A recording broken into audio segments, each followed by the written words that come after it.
Learning థిరీస్లో ఇవి చెప్తూ ఉంటారన్నమాట. ఓకే, ఈ లెర్నింగ్ థిరీస్ నుంచి ఈ యొక్క బిహేవియర్ స్ట్రాటజీస్ వచ్చాయి.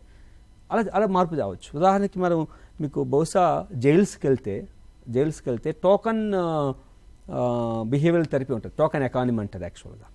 If you do right behaviour, ఈరోజు నువ్వు ఒక రైట్ బిహేవియర్ చేస్తే నీ అకౌంట్లో ఒక 50 రూపీస్ లేదా 20 రూపీస్ పడుతుంది. ఈ ఒక వారం రోజులు రైట్ బిహేవియర్ ఎంత అవుతుంది? వారం రోజులకి 140 రూపీస్. 20 రూపీస్ లెక్కేసుకుంటే 140 రూపీస్ వస్తాయి. 140 రూపీస్కి నీకు డిజైరస్ ఆఫ్ ఫుడ్ తినొచ్చు. ఓకే, ఇప్పుడు ఏమైపోతుంది? నీ ప్రవర్తనని కంట్రోల్ చేస్తున్నావు.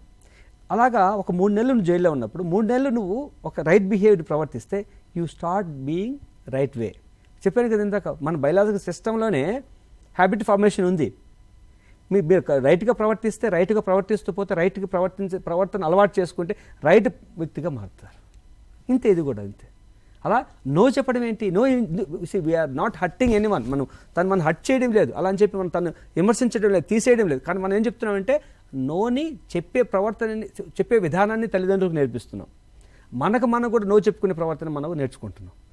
ఆ నో అనేది మీ యొక్క నిన్ను, నీ సమాజాన్ని, నీ యొక్క ప్రకృతిని మంచిగా తయారు చేస్తుంది.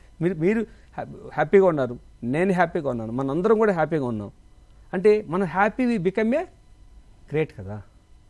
ఇది రావాలంటే మనకు నో చెప్పేటువంటి అలవాటు కూడా అక్కడ ఒక పాజిటివ్ ఎన్వైరన్మెంట్ పక్కా వస్తుంది. అంటే